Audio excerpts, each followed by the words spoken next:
सुंदरपुर नाम के गांव में राघव नाम का आदमी रहता था।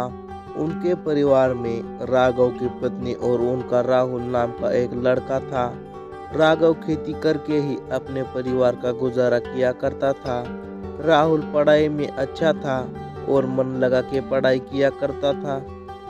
राहुल के माता पिता का सपना था राहुल बड़ा होकर डॉक्टर बनेगा।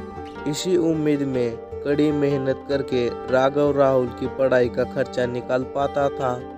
दूसरे दिन राहुल की स्कूल में टीचर एग्जाम का रिजल्ट लेकर आ गई और राहुल का तालियां बजाते हुए उसका स्वागत किया और बताया हर साल की तरह इस साल भी राहुल ही पूरे स्कूल में पहला नंबर लाया है।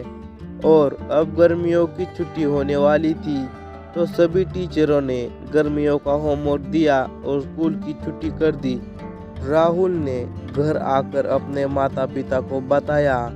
राहुल के माता पिता बहुत खुश हो गए और अब रात हो गई थी तो सब सो गए।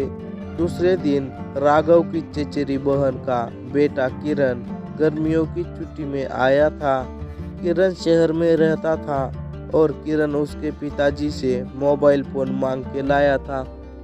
तो दिन भर राहुल और किरण मोबाइल देखा करते थे। ऐसे ही कई दिन बीत गए। एक दिन राहुल की माँ को चिंता होने लगी थी तो राहुल के पिता से बात बताई तो दोनों राहुल से बात करने लगे। राहुल, तुम्हारा छुट्टियों का होमवर्क भी कंप्लीट नहीं हुआ। तो राहुल कहने लगा, आप दोनों मत चिंता करो, कर लूँगा मैं होमवर्क। तो दूसरे दिन किरण और राहुल वीडियो बनाने लगे मोए मोए के गाने पर। और अब गर्मियों की छुट्टियां खत्म हो गई और अब स्कूल भी शुरू होने वाले थे तो किरण शहर वापस चला गया। और स्कूल जैसे ही शुरू हुए तो राहुल स्कूल आ गया। तो टीचर ने राहुल से होमवर्क मांगा तो राहुल ने बताया कि उसने होमवर्क नहीं किया और उसके टीचर ने उसे डांटा, पनिशमेंट कर दी और कहा कल पूरा होमवर्क करके ही लाना। और राहुल की स्कूल की छुट्टी हो गई तो राहुल घर आ गया और अपनी माँ से मोबाइल फोन की जिद करने लगा। और दूसरे दिन टीचर ने राहुल का होमवर्क पूछा तो राहुल का होमवर्क कंप्लीट न होने के कारण टीचर ने उसे अपने माता पिता को लेकर आने के लिए कहा।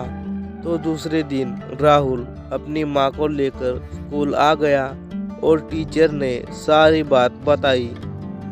तो राहुल की माँ ने बताया कि राहुल को हमने समझाया मगर अब वो पहले की जितनी पढ़ाई नहीं कर रहा और अब वो एक मोबाइल फ़ोन मांग रहा है।